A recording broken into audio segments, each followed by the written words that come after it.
Disney Plus wants to know, are you ready? For Marvel Studios' Thunderbolts, The New Avengers, now streaming on Disney Plus. Let's do this. One of the best Marvel movies of all time is now streaming on Disney Plus. Hey, you weren't listening to me. I said Thunderbolts, The New Avengers is now streaming on Disney Plus. Meet the New Avengers. That's a cool name. Marvel Studios' Thunderbolts, The New Avengers, rated PG-13, now streaming on, you guessed it, Disney Plus. Unfiltered discussions. Unexpected guests. No topic is off limits, from sex and relationships to the human condition, personal anxieties, and so much more. The only talk show of its kind in the world. This is The Last Show with David Cooper. Hello and welcome. Pull up a stool. It's the last show of the week. I don't know why I found that funny. Here are some of the things you'll learn on tonight's program. Could we finally be getting new music from Rihanna? Well, photos from her in the studio, a place where she hasn't been in 10 years, have circulated. So the answer is maybe yes. And Connor Story did an appearance on SNL. That's one of the stars of hot gay hockey show Heated Rivalry. It always feels weird calling it a gay hockey show, but it was, in a good way. We'll talk about Rihanna and Connor Story's appearance on SNL and other pop culture news in about 10 minutes' time. Then after that, is the future of your love real, or is it just a premium feature? If you're on dating apps, you might be getting swipe fatigue, hitting paywalls, and facing the monetization of your loneliness. Halfway through the hour, we'll ask, is romance now a dating app paid subscription service? Is $20 a month what love costs? All right, let's dive in. Want to be part of The Last Show with David Cooper? Call us and join the conversation. 1-888-505-6644. And we're going to get to news about the most intimate area of actor Amanda Seyfried's rear end in a moment. But first, let's announce Caitlin Green, media personality, co-host of the Jan Arden podcast, who comes to discuss pop culture with us. Caitlin, what a joy. Always a joy. And I love when I see a story and immediately text you and say, unfortunately, this will be my lead story on Monday.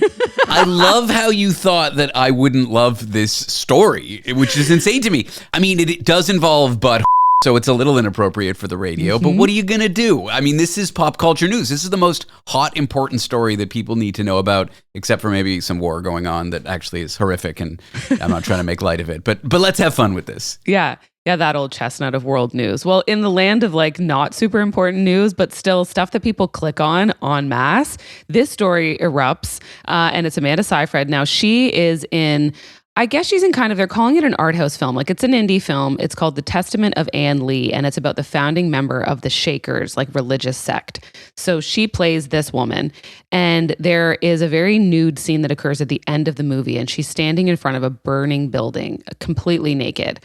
And in order to cover up her, let's say, her front parts, she is sporting a merkin. And we've heard about merkins in pop culture this year because Kim Kardashian created a line of merkin thongs for her Skims underwear, and it sold out in like 30 seconds. That's just like a wig for your private parts, which is great. Love it. Fantastic. It's a pubic wig. I do remember when Kim Kardashian launched that line. I think we talked about it. Okay. We did talk about it. But back to this movie called The Testament of Anne Lee with Amanda Seyfried. Yeah. So she's got the merkin in the front, and in the back, she says, "You can't see my butthole in the scene, but I swear to God, there is a prosthetic butthole there." Like, just in case they needed to make sure that this was completely covered up. And I love thinking about this being someone's job to make the prosthetic butthole, to ensure that it fits for her, and then she has to wear it in front of a burning building. I'm surprised she did that. I'm actually, I don't know why, but the movie No Hard Feelings with Jennifer Lawrence, where Jennifer Lawrence is completely naked, running around, and gets in a fight on the beach, like a fist fight with these people on the beach.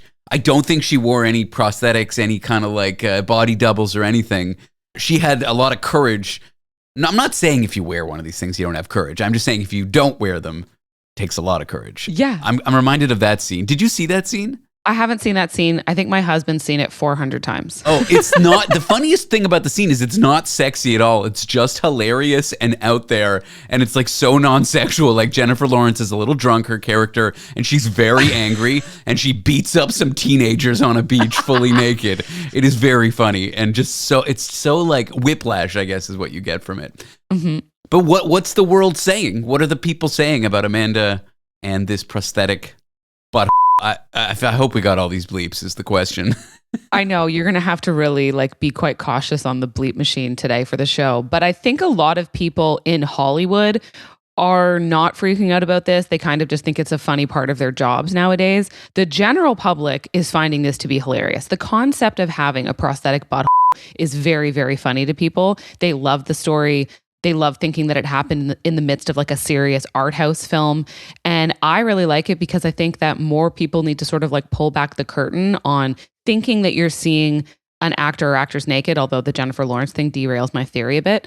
But I think about the movie that was about Tommy Lee and Pamela Anderson, like the actress in that and the actor in that, they just wore prosthetics. You think you're seeing a big old you're not. It's just a prosthetic. She wore a chest plate. So it's like a topless scene. It's an interesting workaround. Like if you were an actor or an actress that did not want to appear fully nude in films, but they said, okay, well, we'll just make you a naked bodysuit, then fine. Like what's the difference? But the audience is still conceptualizing you as nude. I don't really see the difference, but I guess people are entitled to their body privacy in a way that doesn't make sense to me. That's fine. I would walk around the streets of Toronto in an all-nude bodysuit. Like, I don't care. Just make it hot looking.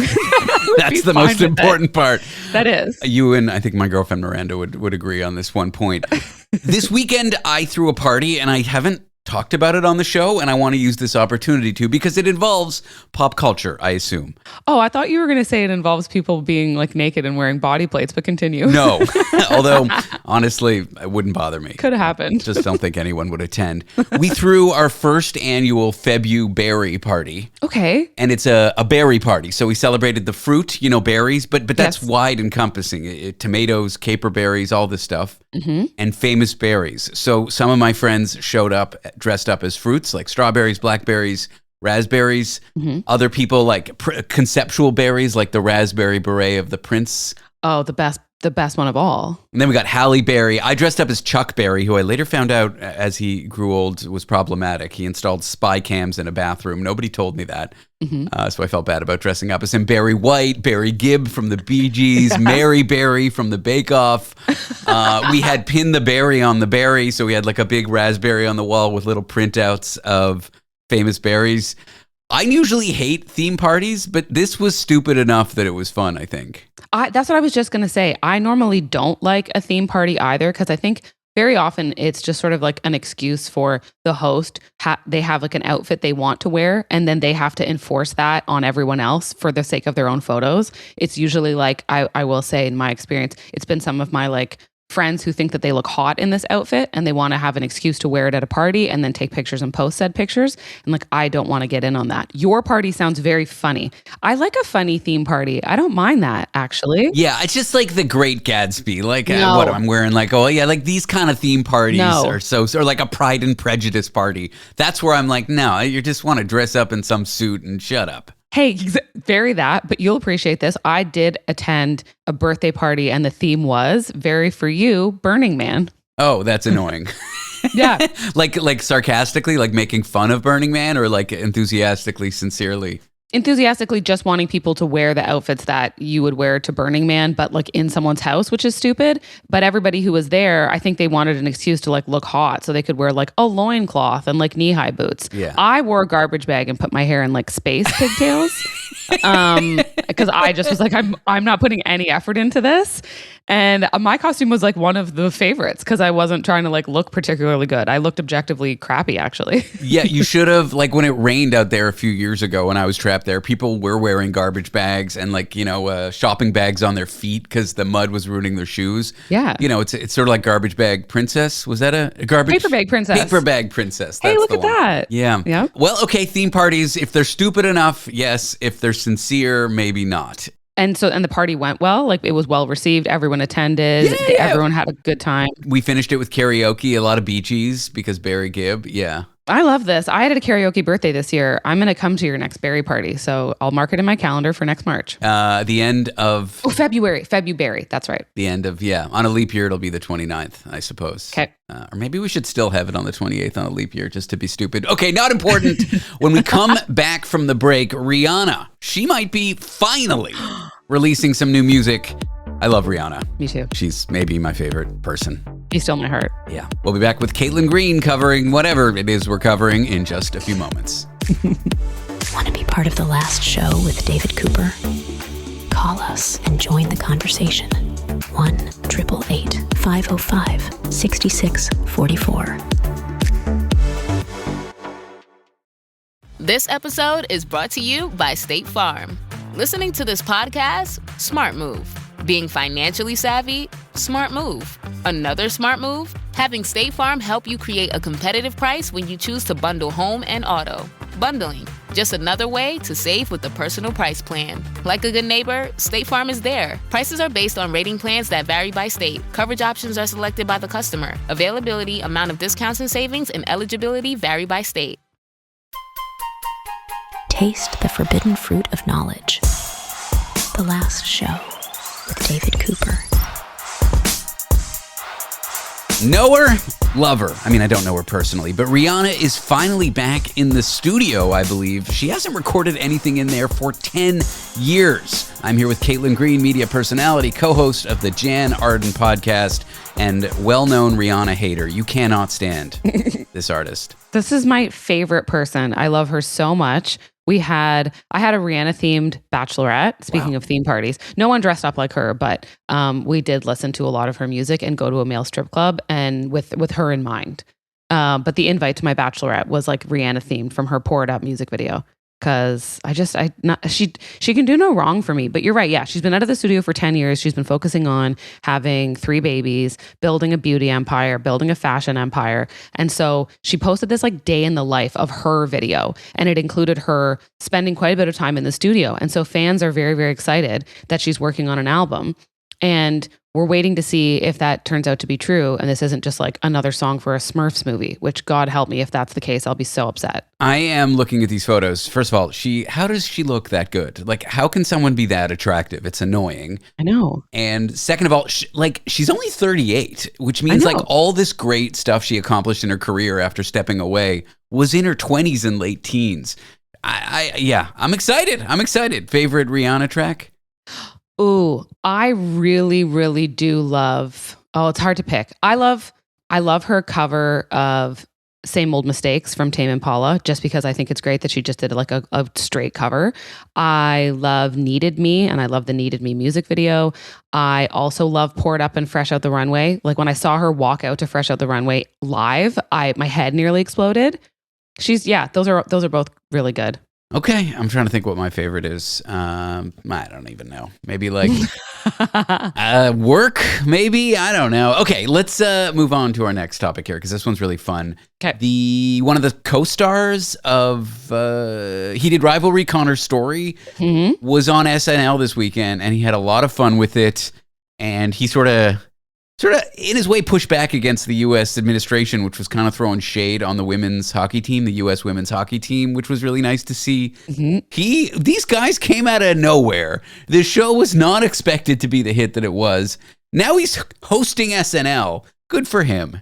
It's crazy. He hosted Hudson Williams, his co-star in Heated Rivalry, made an appearance, and a lot of people were like very tickled because it's like the first time you've seen them on screen together since they released Heated Rivalry. And it's going to be a while until we see them on screen together again because they're not shooting until this spring, and the next season will come out in 2027. So we've got a long time to wait. And he was so funny, and he was so excited to be there. And he even referenced himself as a kid, and he showed a picture of himself. He's going back to when he was like 12 years old, making YouTube videos, wanting to be an actor, stuff that I think a lot of people would have found really like cringe to revisit. But he always talks about how he has so much compassion for like that little kid. Like he loves that little kid that just wanted to do this. And so in his opening monologue, he brings out two of the men's hockey team stars.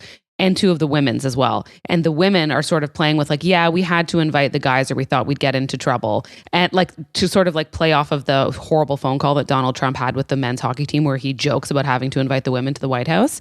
And it just kind of it smoothed things over in a way that I think SNL has a really good handle on doing, because it was like the 2 guys who were there, who've been receiving justifiably a lot of hate online, were sort of in on this joke. It celebrates the female hockey players, and it features Connor Story, who plays like everyone's favorite gay hockey player in Heated Rivalry. Yeah, and did you watch some of the sketches? I actually didn't watch it, but I watched the promo for it where Connor Story was having like an accent off, like an old Western, old-timey shootout, but instead they were doing like voices.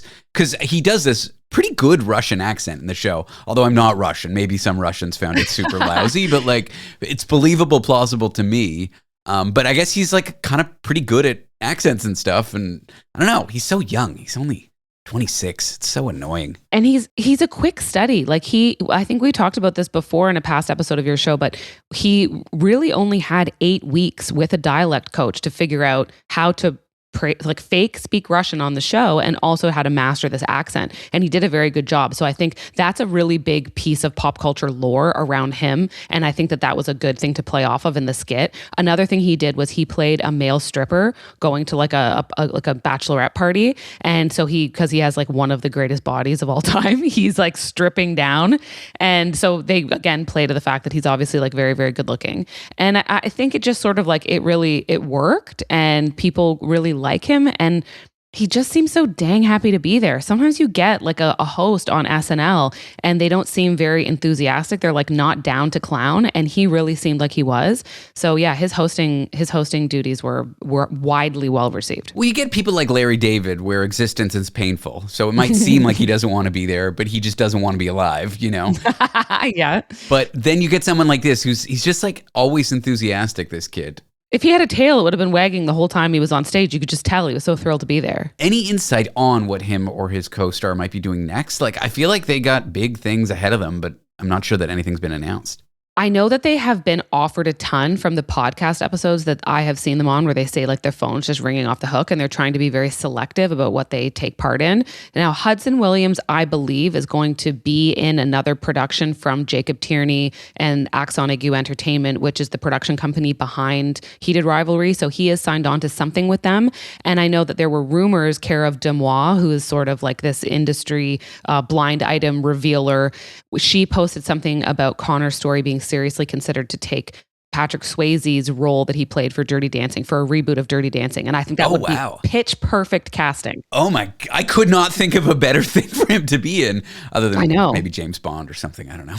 That's Jacob Elordi, also according to Demois. Don't forget. Yeah, I remember that. Mm-hmm. Should we talk about Pink and, I don't know, or Kelly Clarkson? What do you want to chat about next? We got so much stuff to talk about here. And very quickly, if we run through it, it'll be that there was rumor last week that Pink is getting divorced from her husband of a million years, Carrie Hart. She takes a social media and announces that they are not getting separated. This was news to her. She also added in like kind of to dig at these tabloids that it was news to her kids, as in like my kids read these headlines and that's kind of a crappy thing to read about your mom and dad. Because who knows, maybe they're not breaking up, but like maybe they have issues. Like, so that would make your kids feel kind of crummy.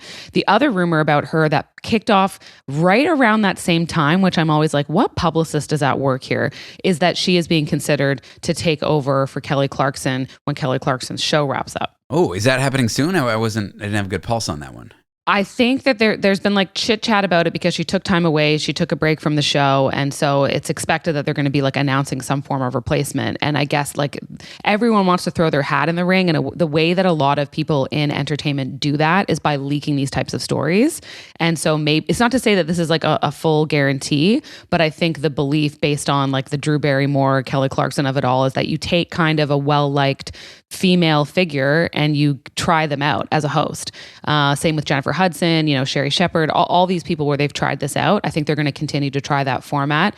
And maybe Pink, I don't know, could you see her like hanging from the ceiling of a studio off of like with like a silk or a rope or something? Like maybe. Watching the show Hacks with Jean Smart, where she's trying to get a late night TV, the fictional character is trying to get like a Jimmy Kimmel style job, leaking the story that she's considered for it. I'm not sure that plot line happened, but they were doing sketchy stuff like that. Yes. I'm surprised to see that happens in real life though. It does. It really does. It's like it's all part of this machine, this entertainment machine. Maybe I should leak a story that I'm being considered to replace Jimmy Kimmel, and then I'll magically get the job. Is that how it works? Yeah, it is. And it's also the same way that like I'm dating Jacob Elordi. All right. Well, you heard it here first. Caitlin Green dating Jacob Elordi. Not sure her husband knows. And I am being considered for Jimmy Kimmel's job, even though it's not clear that he's losing it.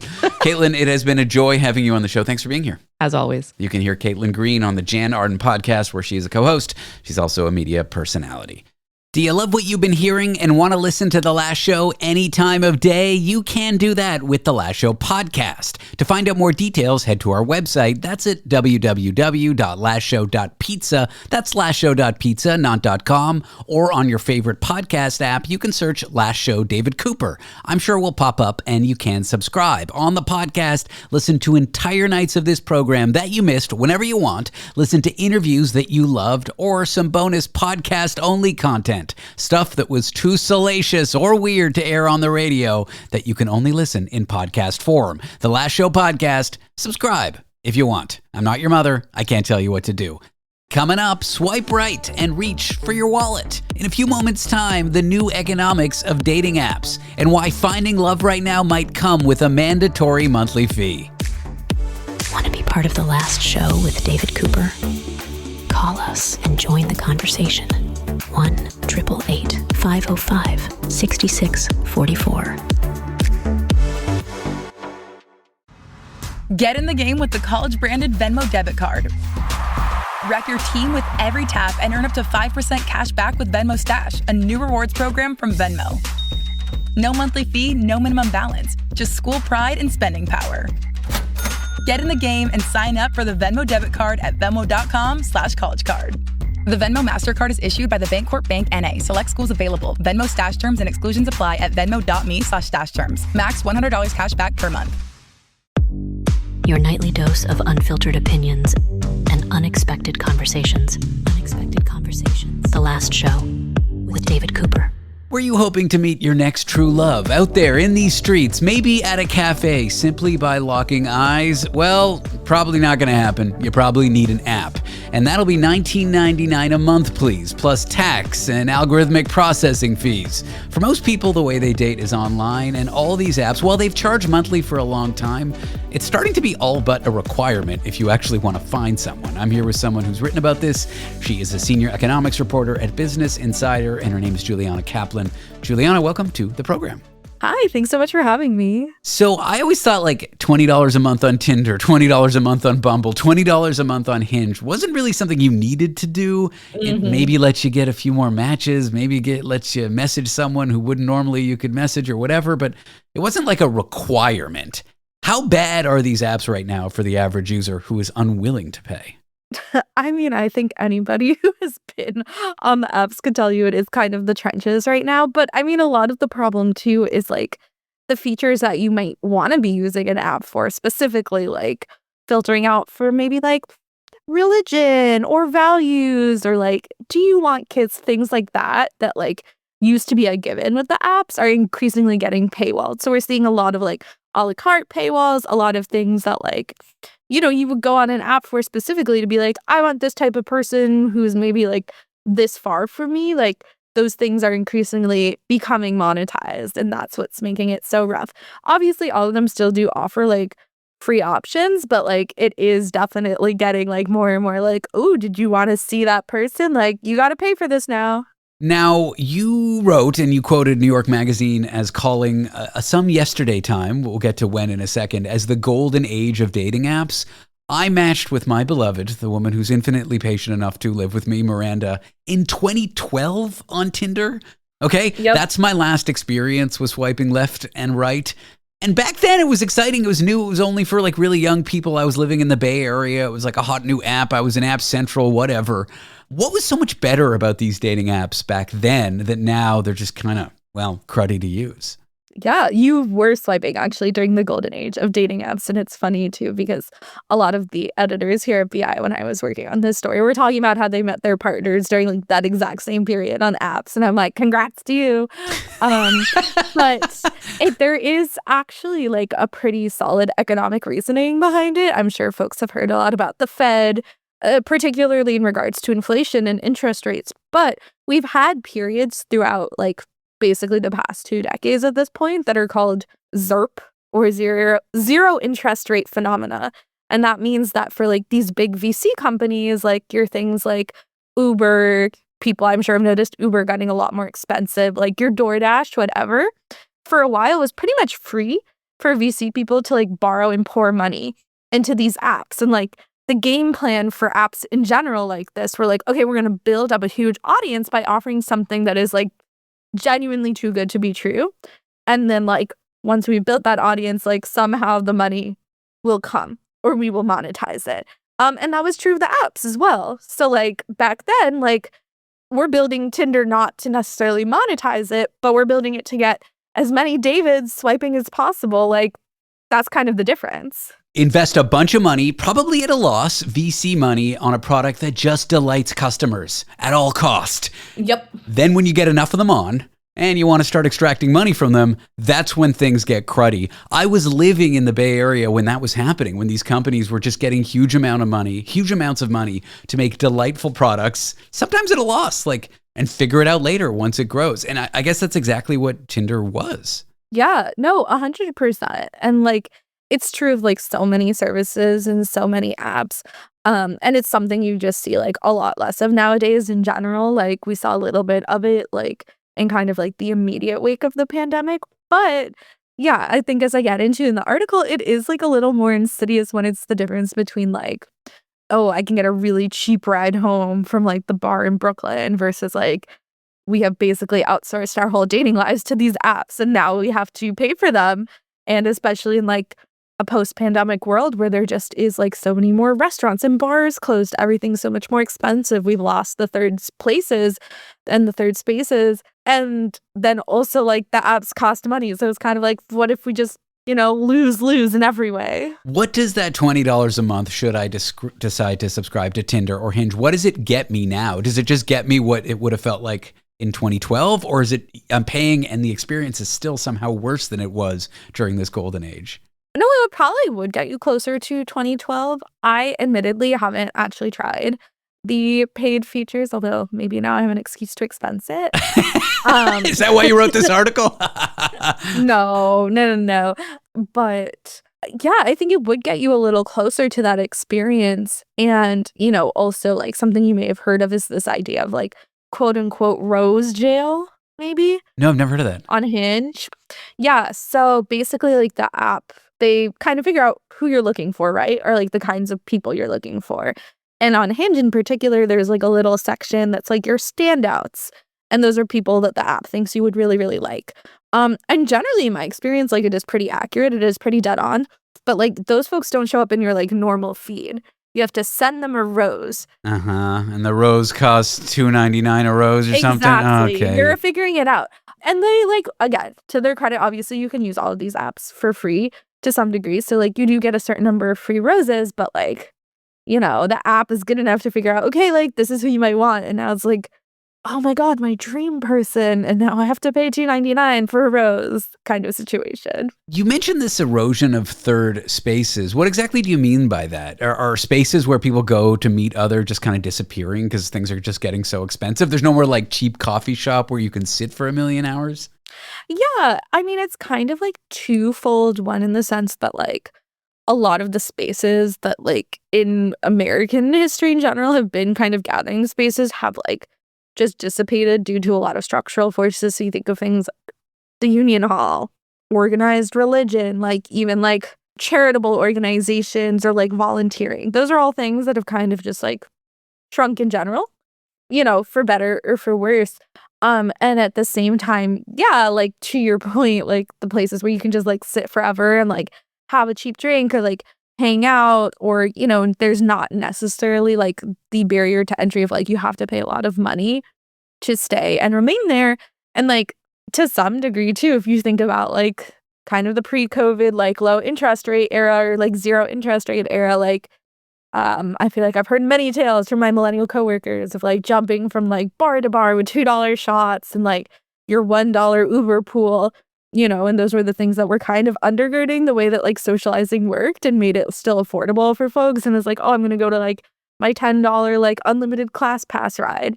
And so it was kind of like a 1-2 whammy where like we kind of had these institutions already on the decline, and then with the pandemic itself, like a lot of bars and restaurants closing and all of these cheap services all of a sudden no longer being cheap, people being like, actually, whoa, what am I supposed to be doing? There's something kind of wild, a little bit ugly about tying like the era that you were dating, your likeliness to find a partner to interest rates and the way venture capital spends money. Does uncovering all these things and finding these connections somehow make dating less sexier for you or something like that?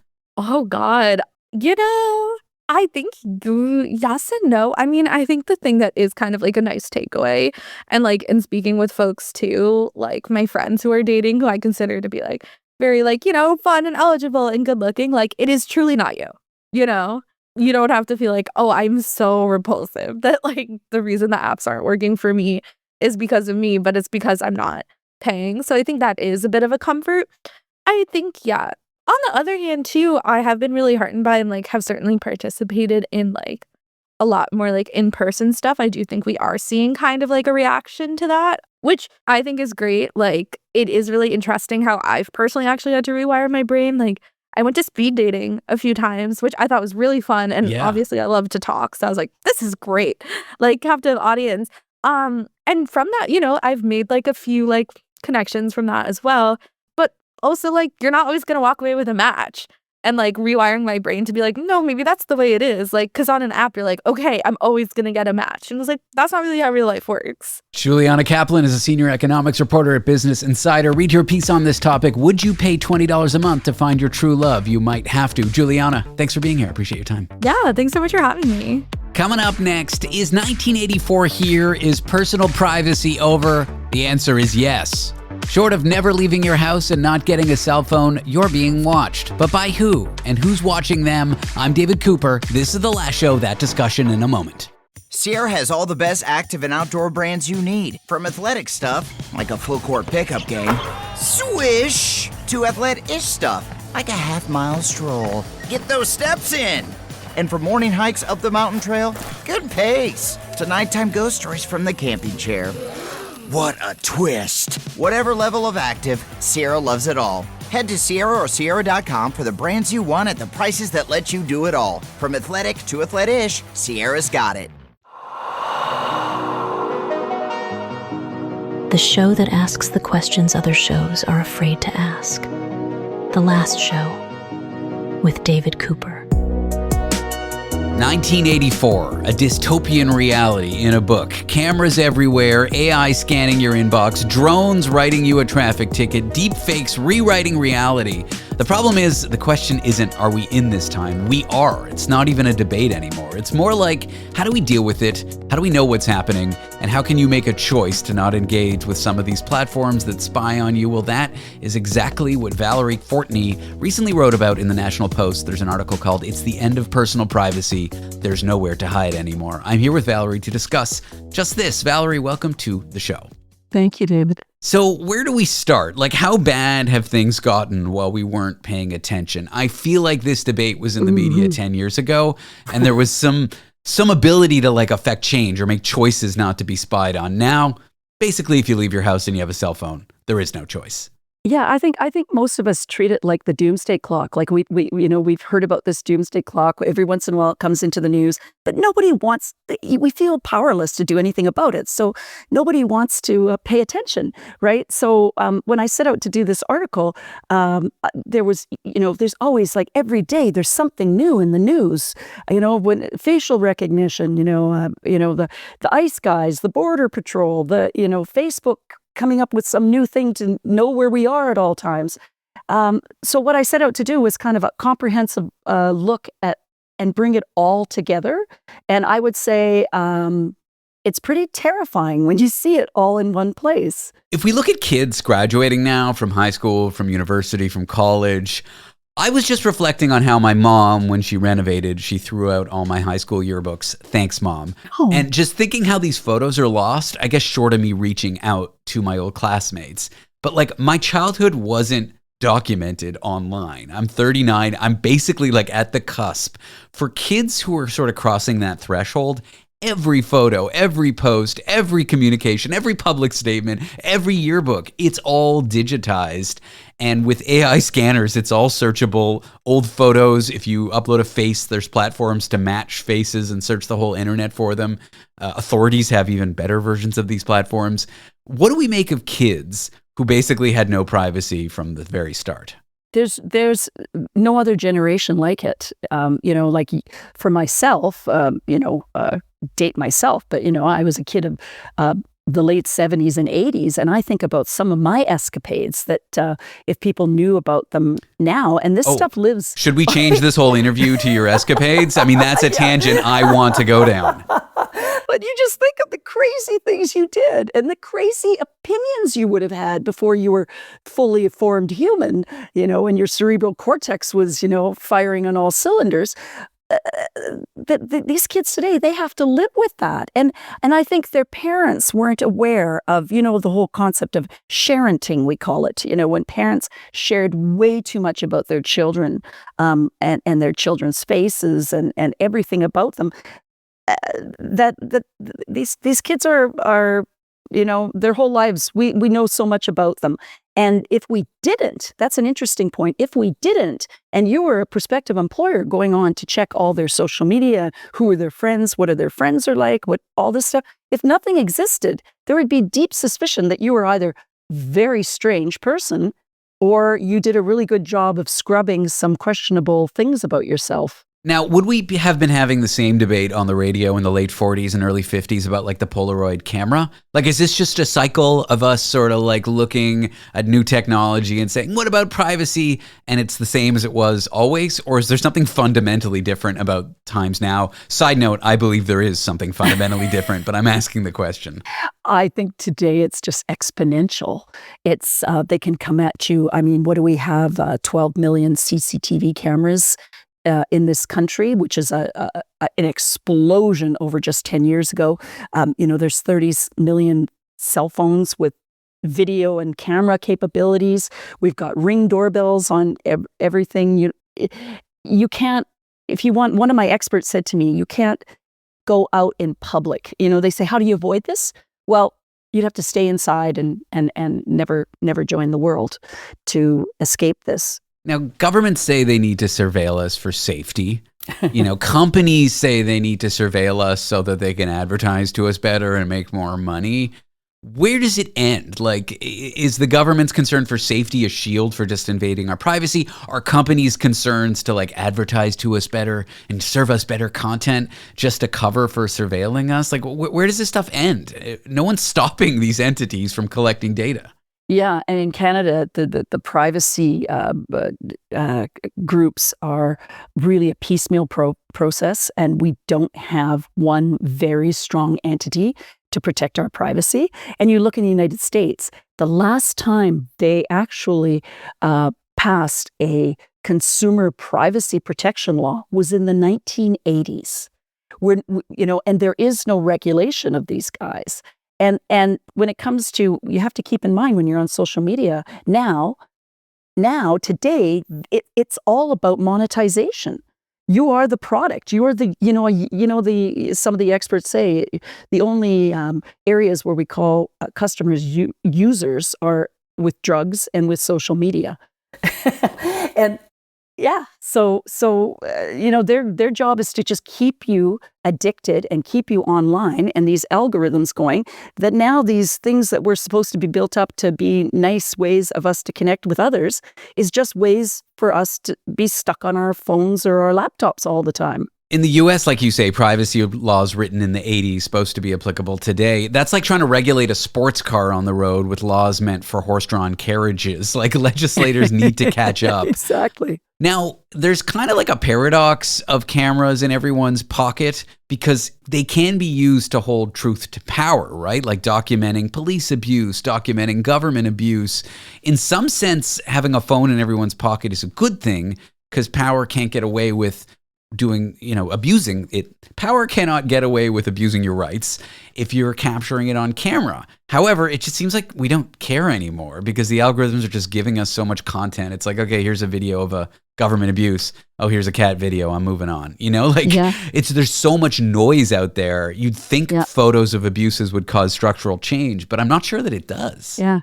Well, I think one really great example has been during the ICE protests, and in Minnesota, it went from Big Brother watching us to Little Brother, as one expert told me, where people turned the tables on the government, on power. So that is a good thing. But yeah, now we've got artificial intelligence coming in. And, how do we sift through what's real and what's not real? And I think there's a lot of people out there that are believing some of this stuff. You just look even what happened in Puerto Vallarta.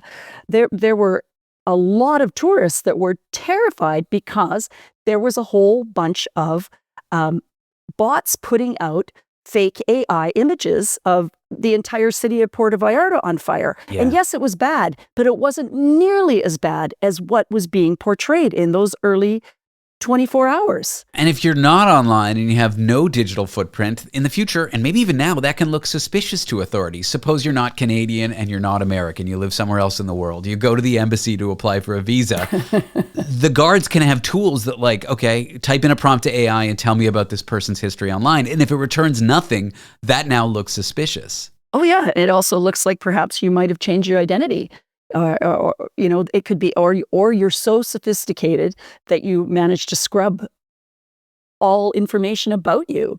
So yeah, you're kind of damned if you do and damned if you don't. Well, Valerie Fortney is a Calgary-based veteran journalist. She's trying to be retired, but somehow the National Post got her to write an article called "It's the End of Personal Privacy. There's Nowhere to Hide Anymore." It's what we've been discussing, and you can check out the article to find out more. Valerie, it's been a joy having you on the show. Thanks for this discussion. I wish we had more time. Yes, me too. Thanks so much.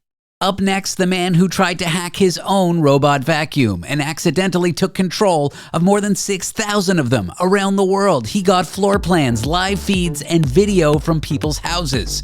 A wild security flaw. The robot uprising starts with housekeeping. Details in a moment.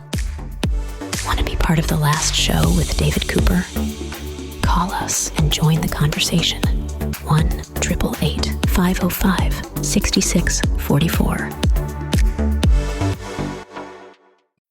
This episode is brought to you by White Claw Surge. Nice choice hitting up this podcast. No surprises. You're all about diving into tastes everyone in the room can enjoy. Just like White Claw Surge. It's for celebrating those moments when connections have been made and the night's just begun.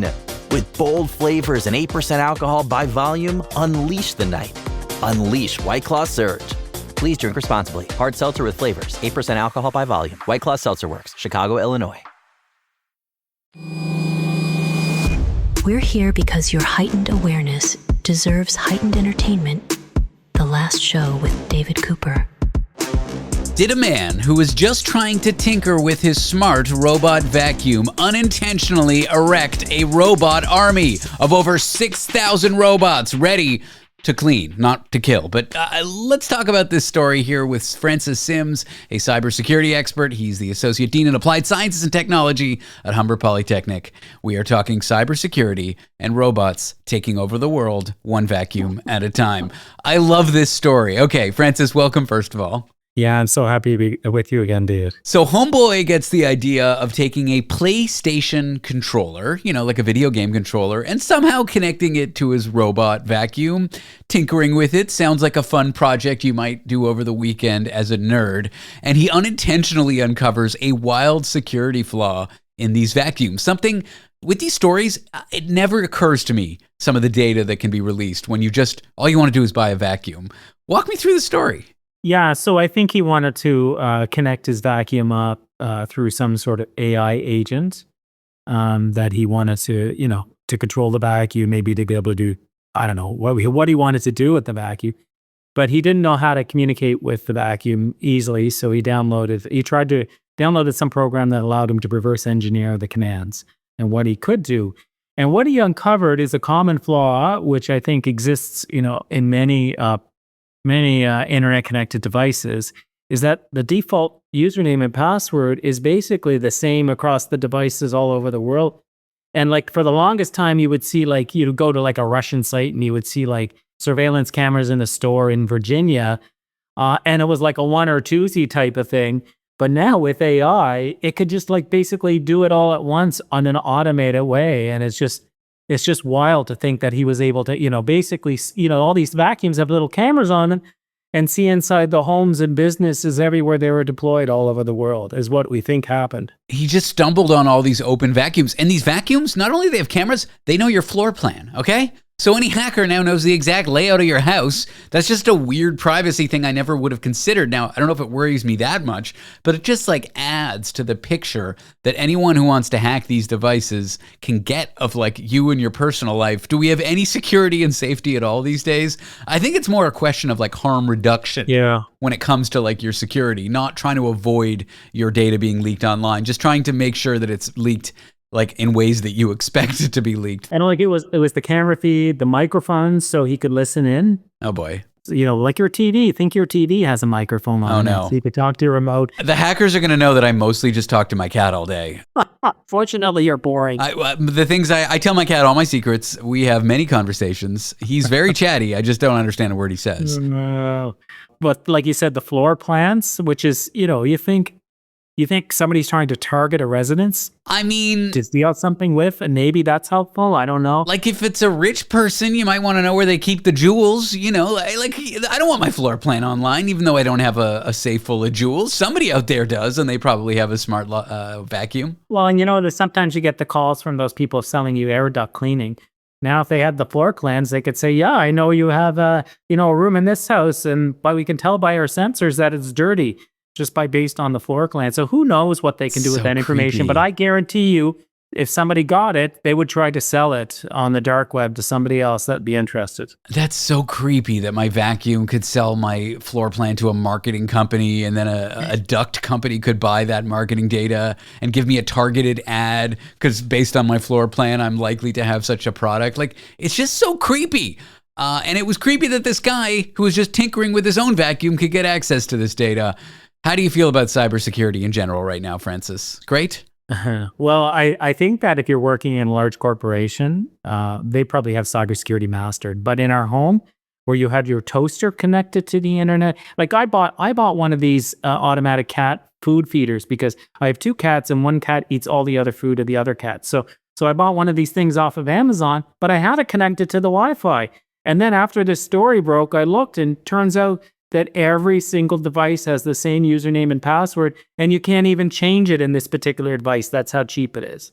So not only am I stuck in that scenario, but, some person on the internet could never feed my cat again or something crazy like that. I don't know what they would do, but yeah. Poor kitty. I love my kitty. Okay, let's go to our next dystopian tech story. This one comes from Burger King. First, I thought it was a rumor, but then when I actually read the article, it's reported by The Verge, they actually talked to Burger King's chief digital officer and basically disclosed that they're going to be using AI systems, I guess through cameras and microphones, to monitor their employees and make sure their employees are polite and say things like please and thank you while selling me a Whopper.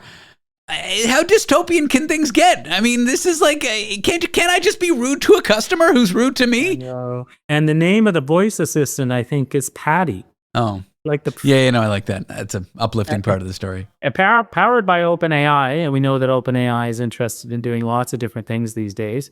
It lives inside their headsets, I guess, right? At about 500 restaurants is how the story goes. And apparently it listens to the drive-through conversations in real time and then scores the workers on friendliness based on, like you said, like welcome to Burger King or please and thank you.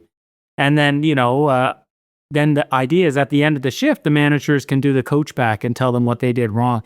But it just seems super, super creepy. And what I worry about, and this is just me speculating, don't sue me, Burger King and OpenAI, but like they're now training their data on customer service interactions at a drive-through. Maybe in a few years, not so many years, these people will get replaced with AI ordering robots.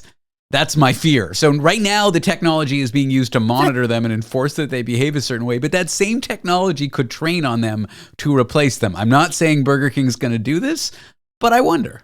Well, it makes me think of, reminds me of TikTok, and that ByteDance, the owner, basically get everybody to generate videos all over the world. And now it turns out that ByteDance is creating these movies from scratch with AI. Well, it's no surprise because it was able to view all the videos that people have uploaded all around the world for many years. So I think you're right. I think everything that they capture is training data so they can do it without a person down the road. And I don't know, when I was working, I would want to sit at my desk and read the internet. And then when my boss walked by, I just pull up my email and pretend like I've been emailing all day. I feel like gone are the minutes where you can mess around at work because you're kind of being monitored all the time. Part of the joy of work is spending not a lot of time, but a little time not doing what you're supposed to be doing. Yeah. You can't get away with that anymore. Well, where's the line between the operational efficiency, which I know all these companies want, and just basically surveillance of vulnerable workers? Because let's face it, those jobs are precarious. Those people often have very hard and challenging lives. And it's not fair that those are the ones we're surveilling. Whereas what about all the other people in the world that don't get surveilled? So just because they're in that job doesn't mean that they should be subjected to something that the rest of us don't have to deal with, or at least you don't think we do. Do you think governments have a role putting down the line and saying you can't surveil your employees beyond this much? Do you think there's a role for regulation here, or you think it should be the wild, wild west? No, I think there's a role. And unfortunately in Canada and in the United States, we don't tend to regulate AI the way it happens in Europe. So I would wonder, and I don't know for sure, but I suspect that this technology would not allowed to be allowed to be deployed in Europe. But in Canada and the United States, it tends to be the Wild West with AI regulation right now. I've never had a problem with someone at a fast food joint being rude. I don't want them monitored. I don't know. It's not. I think it's stupid. I don't want it either. I don't want every single. I mean, you think about these other things where now law enforcement can tap into everybody's doorbell camera to find out where the criminal went down the road. Do we want that? What happens if you're standing in the driveway and you're having an argument with your kid? And, do you want somebody looking at that and saying, oh, you weren't rude to your kid or your kid was rude to you? No, that's private conversation. Well, they can't surveil me with my smart doorbell cam because I won't get one. That's my take, Francis. I don't have a doorbell, so I'm being going better. I don't even have a door. No, I have a door. I have several doors. No, all joking aside, though, I think it's really serious. And I think when we talk about AI, it's not just about how it's going to make things faster and get us closer to Star Trek. It's about how it's going to take everything about who we are and potentially, then tell us what to do or just cancel us down the road. Well, thanks for doing these stories with me, Francis. It's always a joy having you on the show. Yeah, my pleasure. Thanks for having me, Dave. Francis Syms. He's a cybersecurity expert and an associate dean at Humber Polytechnic. Is your favorite melody that earworm secretly just algebra? While the musician who wrote it may not know that, a mathematician has discovered some weird numbers behind catchy melodies. I'm David Cooper. This is The Last Show. That in a moment. Monster Energy. Everybody knows White Monster, Zero Ultra. That's the OG. It kicked off this whole zero sugar energy drink thing. But Ultra is a whole lineup now. You've got Strawberry Dreams, Blue Hawaiian, Sunrise, and Vice Guava. And they all bring the Monster Energy punch. So if you've been living in the white can, branch out. Ultra's got a flavor for every vibe. And every single one is zero sugar. Tap the banner to learn more.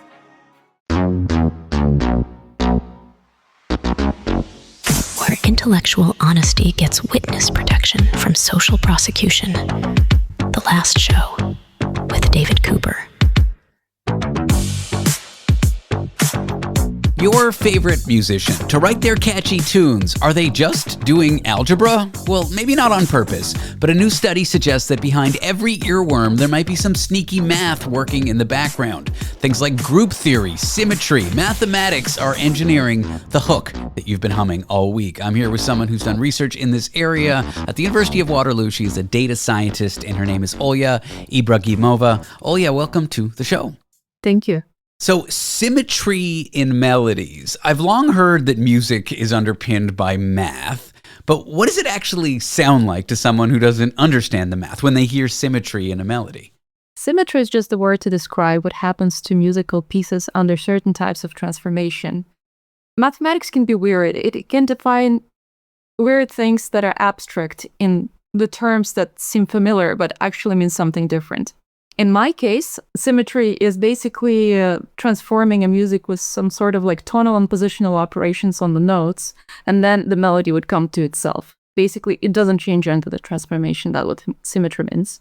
Okay, so the music is broken down into like 12 notes of the Western scale. How do you take a melody and sort of transform it and analyze it using math? How can we do that? Great question. So for our application, we basically take the set of all the melodies and we'll take a close look at how we can transform them. So it turns out that our melodies that we, some of them find, they possess hidden mathematical properties that are not visible to the naked ear.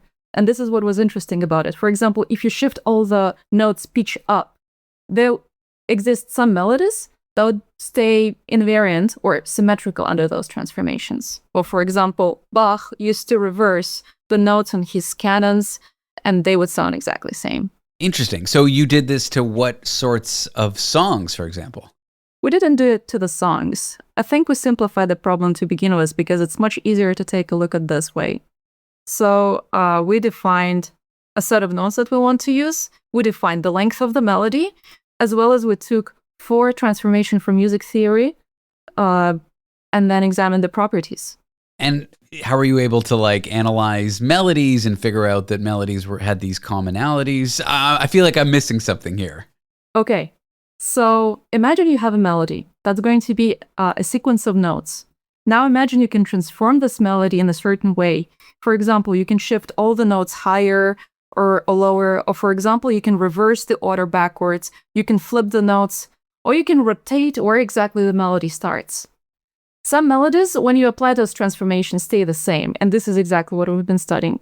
Does it make it clearer? I think so. I'm hearing words that make it sound a little bit like dance moves. Okay, so what surprised you when you actually ran the math on these melodies? Did it confirm what we already knew about music, or were there new things that you kind of discovered? There were some surprising results that genuinely surprised me in a way that I didn't expect. So what was surprising to begin with is there was a clean separation of certain transformation. So basically, every melodic symmetry splits uniquely into tonal part and a positional part. Tonal symmetries act on what notes are, and positional on where the notes are. And you would expect that those transformations would interact in complicated ways, but no, they actually don't. They commute, and that means that you can analyze what's happening from 2 different perspectives. But then what's surprising is that while tonal and positional parts are completely independent, the way that they interact when we take a look at the constraints of symmetry is very surprising. So basically, under certain transformations that are tonal, you will see some transformations that are positional to the notes that would combine the melody into a symmetrical one. How long have musicians been using these symmetries? I guess without realizing it, is this something that's been going on in music for hundreds of years, or is this a recent thing? Definitely for hundreds of years. As I mentioned in our research, and I mentioned earlier in the interview, like one of the most well-known examples is Bach, who would play his melodies forward and reverse in some of his canons. Does this mean that great music is less about like inspiration or something super unique and rather kind of discovering these mathematical things without realizing it and putting it together in the right way? I think being symmetrical doesn't necessarily make music great. I just think that certain Easter eggs that you can put inside of the music can make them a little bit more special. I think one cultural parallel that I can think of, the composer Aphex Twin decoded like his portraits into the spectrogram of the sound piece he made.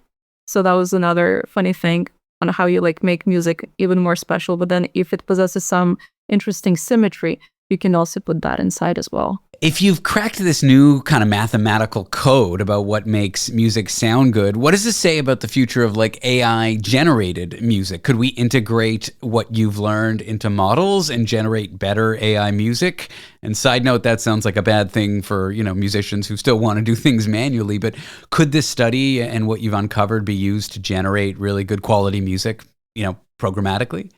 This is a great question. The framework that we have in our research builds a new way of structuring the melodies. So now, instead of relying on AI to learn symmetry from the data like it usually does, you can actually enforce it in the code algebraically.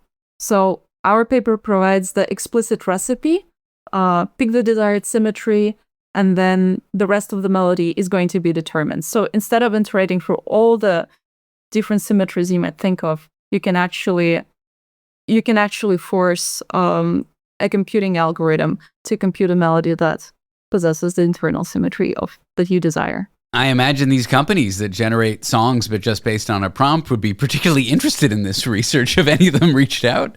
I think it would definitely reduce the computational complexity of some of the models, because now you have to consider much less melodies and you compute every one of them. But honestly, I think the best music is definitely made by humans, in my opinion. I do as well. Now, is there some tension between symmetry in music that you've uncovered and asymmetry? Like, do we want to hear kind of tension and resolution between the two? This is an interesting question. I don't know. I would probably think about it like numbers. You might know from mathematical classes that there are numbers that can be broken down into different numbers, and then there are prime numbers. Does it make them better than any other numbers? No, I don't think so. But I think it makes them special in a certain way. So I think it would be just some interesting property that it uncovered about the music that could be just there for like a fact of mathematical appreciation. Any other major takeaways or things you would want people to know from your research? We're kind of in the weeds mathematically here, and I like it, but are there any things that the average person might want to know about the music they love based on what you've uncovered? I think it's just like the fact that the music that is symmetrical under some transformations will be that whether we hear it or not. And just like having those hidden secrets inside of something that you enjoy, I think it just kind of enriches the understanding and appreciation of what you see. It's like an art, right? You might not see that it's there, but once you know that it's there, it kind of makes it more special. It's just my takeaway from that. Well, Olya Ibragimova is a data scientist. She did this research at the University of Waterloo. Olya, thank you for joining me. I've enjoyed the chat about your study. Thank you. It was a pleasure to meet you. All right, a quick announcement. If you like what you've been hearing and want to see video clips of it, that's right, me asking some of the smartest people you'll ever hear, some of the dumbest questions I can think of, we've got news for you. You can subscribe to The Last Show on social media and catch video clips of this very show. We're on TikTok, we're on YouTube, we're on Instagram, and more. Just follow us at lastshow.pizza on most platforms. Or just head to our website, www.lastshow.pizza. That's not .com.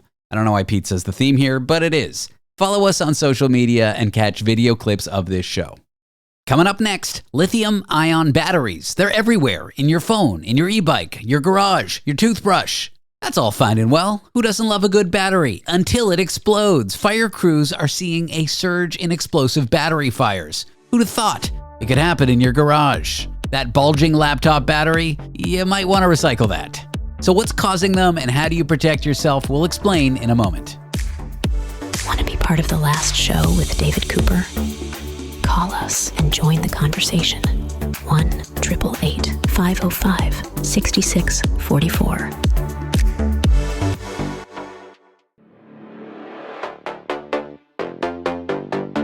The only talk show with an introduction that mentions its own introduction.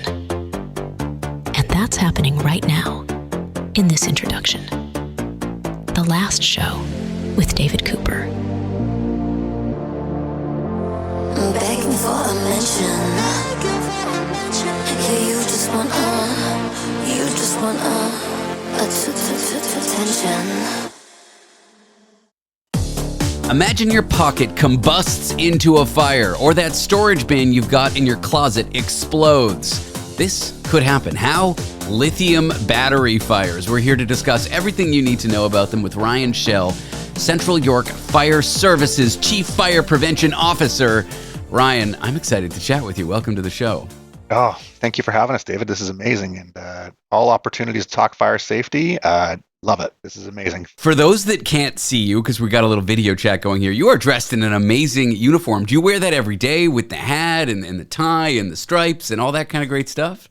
Yeah, you know what? This is what they give us to wear at Central York Fire, and I'm happy to serve the communities of Newmarket and Aurora, especially because I grew up in Newmarket. So, absolutely. All right, those are all in Ontario. Okay, let's talk lithium battery fires. We've all got phones. We've all got like electric toothbrushes. Well, I don't, but my girlfriend does.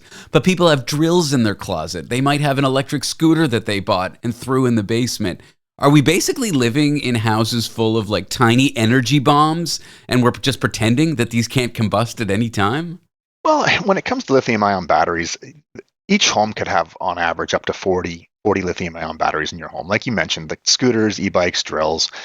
The most important thing when it comes to lithium-ion batteries is you want to buy the correct products. You want to buy something with a nationally recognized testing label like ULC or CSA. I find a lot of times nowadays with the online shopping, you can go online and you can buy something that might not meet these national testing regulations. So you want to be aware as a consumer. You want to buy the correct product. So if you buy a vacuum that's a cordless vacuum, you don't want to go online and buy something that the replacement battery that's not meant for that vacuum. So you want to make sure you buy and replace the correct products. That's the most important thing. You always want to charge the devices correctly and safely. You want to charge them on a hard, flat surface. You never want to charge them under a pillow or on a bed. You know, that could catch fire, right? Oh, because of the heat, right? The heat that gets generated from okay. You got it. I don't want to fearmonger. I know it's a fraction of a fraction of a fraction of these things that spontaneously combust, but it is a risk. Yeah. Do most people know this, or will most people listening to us, this will be the first time they've heard anything like this? Yeah, you know what? We're in the education mode right now. It is a rise right now here, in especially in Central York Fire Services, which is just we're located 40 minutes north of Toronto here, and we've seen a huge increase in fires in 2025. 2025, we saw $8.5 million in property loss. Prior to that, we only saw $1 million in property loss. So it is time to be alarmed when it comes to lithium-ion batteries. It's a significant increase. And believe it or not, 80% of these battery fires that we're seeing in Central York are happening in residential garages. Oh no, that's where people throw their old, laptop that's 15 years old. When the battery starts to expand and balloon outside of its casing, is that when I should worry? Also, if I have an old battery that I'm never going to use again, but I'm too lazy to throw out the junk that I have and I just put it in storage, what can I do with that battery? I shouldn't just throw it in the trash. That's a great question. And that's where the education piece is coming in right now. So everyone here in Canada has partnered with Call to Recycle, recycleyourbatteries.ca. Go online and take a look. You can find a drop-off location for all your lithium-ion batteries. A lot of times municipalities will partner with them when it comes to their community centers or their arenas. Here at Central York Fire, we've volunteered and put in recycling centers at all 5 of our fire halls. So you can simply drop off a lithium-ion battery here in one of our drop stations. They're totally safe. They will literally keep the battery in there, and they're temperature controlled. And when it reaches a certain height inside the container, it sends a signal to call the recycled batteries, and they come pick it up. Got it. I live in the U.S., and where I used to live, you could take a baby to a fire station. I know not all places you can do that, but if you happen to be taking your baby to the fire station, you can bring batteries. I mean for a visit, not to drop off. Yeah, we'll take you for a visit too. Do you want to talk to me a little bit technically? I know you're not a battery chemist, but what actually happens when these batteries explode? I know it's very rare, but there's some process called a thermal runaway or something? Yeah, so thermal runaway is basically a self-sustaining chemical reaction.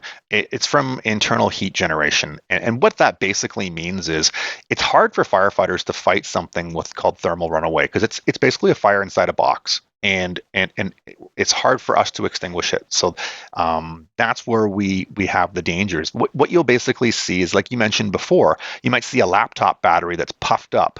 That is signs of a damaged battery that you want to take to a recycling center. Thermal runaway, you might see hissing, you might see smoke. Depending on how charged the battery is, if it's fully charged, you could see something that's an explosion. And if it's not fully charged, it might be something that would be less likely for an explosion. But that is the dangers to lithium-ion batteries. You want to make sure you buy the correct products, you use them correctly, charge them correctly, and recycle them correctly. You want to respect the battery. I think with all this great power we have right now with lithium-ion batteries, cell phones, the technology is amazing, but we do want to respect the battery that we have in our home. Respect your batteries. I like it. There you go.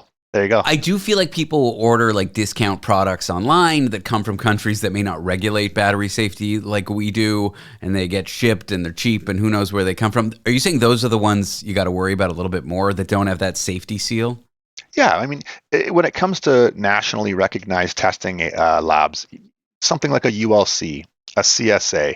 So take a look at the product that you're purchasing and make sure that it has that national recognized testing agency on there.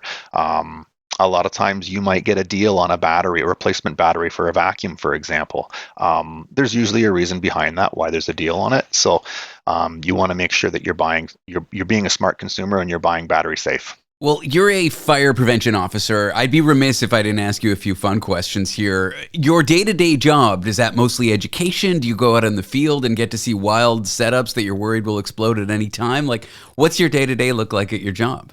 Yeah, I mean, for Central York Fire, we do three things. So we will do public education. We'll do code enforcement where we go out and do building inspections. And one of my favorite parts of the job is we do fire investigation. And when we actually find the root cause of something that is out there in the community, we put that right back into public education. And that's why we're here today, right? So trying to educate the public on lithium-ion batteries and what you can do to choose to protect you and your family. I'm very proud to say that we're working with local hardware stores, and heat alarms are something that you can get for your garage. It is a product that works on heat. So it looks like your smoke alarm in your home, except it works off of heat instead of smoke. And it's a nice way that you can protect you and your family. One of the reasons I find garage fires are on the rise right now is here in Ontario, 43% of the time, the fire in the garage will get into the home. Why? Because there's no early warning device in the garage. So if you were to purchase a heat alarm to put in your garage, interesting, it'll give you that early warning you need. And the cool thing about heat alarms is you can choose to have it wired up to the alarms in your home. So when the heat alarm in your garage goes off, the smoke alarms in your home go off as well. Okay. All right. These are interesting facts, but the funnest or weirdest thing you've seen on the job that isn't horrifying and depressing, like a fun scene that you've seen as a fire prevention officer?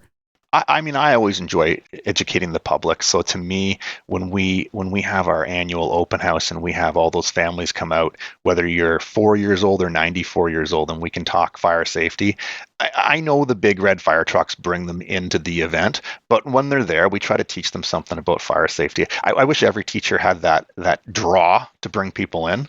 So, well, Ryan, I'm going to take my old laptop battery out of my laptop and go recycle it because it is expanded, and I saw it in storage the other day, and it kind of scared me. And I'm glad I had you on the show to educate the public. Thanks for being here.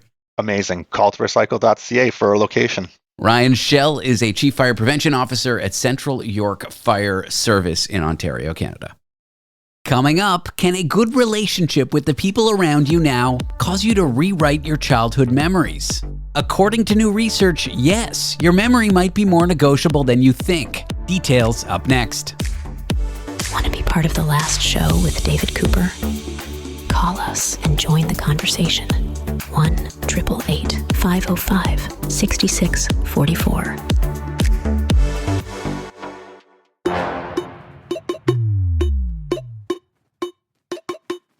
We work hard to strike the right amount of intelligence and ignorance. The last show with David Cooper.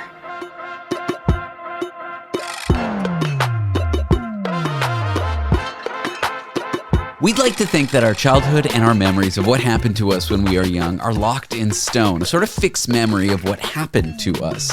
But what if your memories can update themselves based on how your relationships are going right now? Well, that's what social personality psychologist at Michigan State University, William Chopik, found when studying how your current relationships can reshape traumatic childhood memories. Bill, welcome to the show. Yeah, nice to be here. Like I say, I sort of think of my memory as like a hard drive. You sort of store it once, it stays there. It's not this fluid thing that can get edited based on where I'm at now in life. But I guess my view on memory is wrong. Well, yeah, it's not entirely wrong, but there's a lot of things that kind of shape what you remember, how you remember it. I will say it's not even a hard drive in the sense that when you encode the memory, when it first happens, it's imbued with emotion or where you were, how you're feeling. But yeah, it's less so kind of accessing files in a storage system and more that with a combination of also like running it through a filter. And that filter, a lot of things go into that. Interesting. I talk about that a lot in therapy, like this idea that the lens that I have looking at events can change them, even though the events are the same. And if I'm feeling depressed or if I'm doing well in life, that lens kind of changes. Is it more similar to that?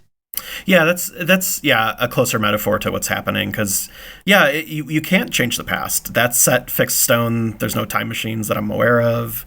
But yeah, the idea is that when you're retrieving these memories, you do so currently. So a lot of the stuff that's happening to you right now will kind of warp, twist, for better and for worse, how and what you remember about the past. Let's talk about your study. So what exactly did you ask people? How did you sort of come to this conclusion? So we followed about 1,000 emerging adults, so like college student age. And we did that mostly because we thought their memories might be fresher, like they might remember it more, things from their childhood more succinctly or, accurately.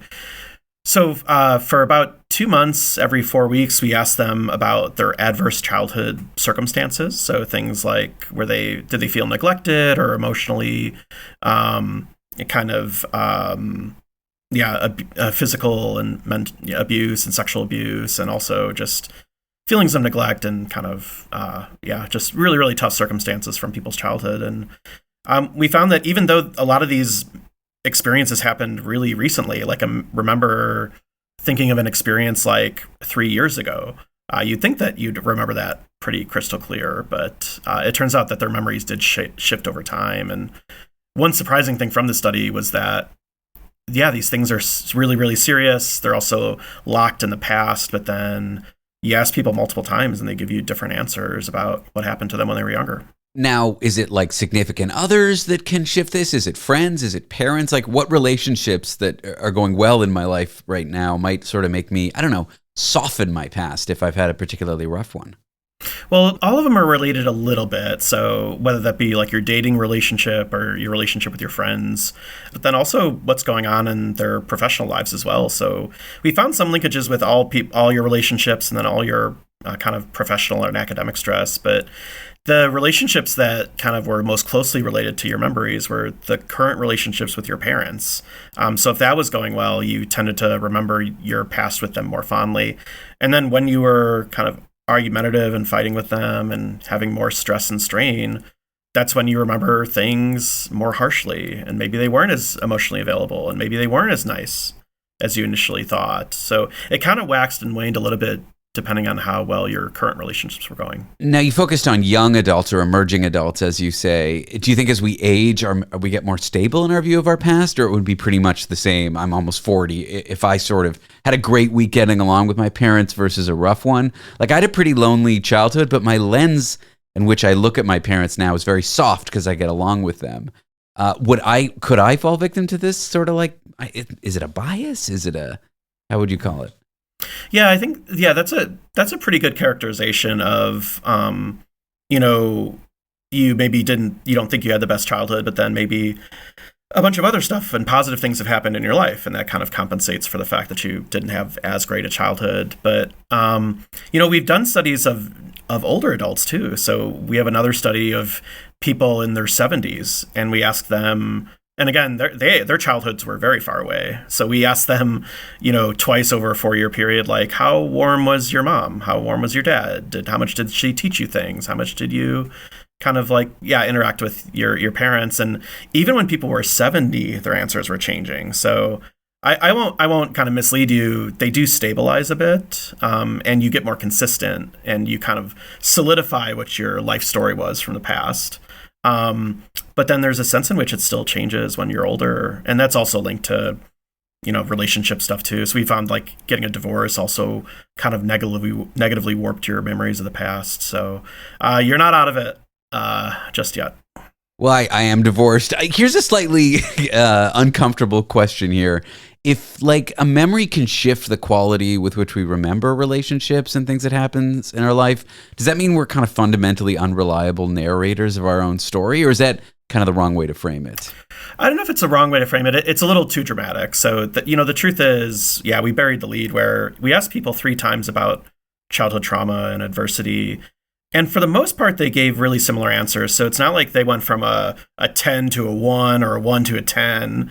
But, so they were pretty stable over time. But then, there were certain waves when people kind of embellished the more positive aspects or dwelled on the negative aspects. So we are, to some extent, reliable narrators. But when it gets around the fringes, that's when we start to kind of, editorialize a few of these memories. Now, is there any particular relationship where if it's going positively, it's got a stronger effect? I'm sort of thinking parents versus romantic partners.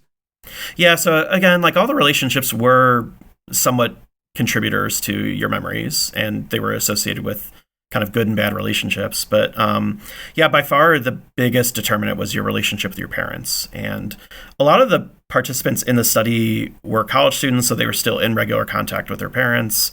And actually when people report on adversity, a lot of those experiences involve, you guessed it, their parents. So again, you're in a way, you're interacting with these people and actively reflecting on your previous relationships with these same people. So that, that's one obvious reason why we think they're related, is because, you're thinking of your previous relationship with them as well. Sometimes I feel like I'm out of my mind when I reflect on my 20s and I think about how tough it was for me and how tough my relationship with my parents was. And then I'm like, well, I get along with them great now. Did I just imagine it? But I guess this study kind of explains my experience a little bit. Yeah, and there's a sense in which a lot of adolescents have that experience too, where they really have a difficult time finding their way in the world and negotiating boundaries with parents.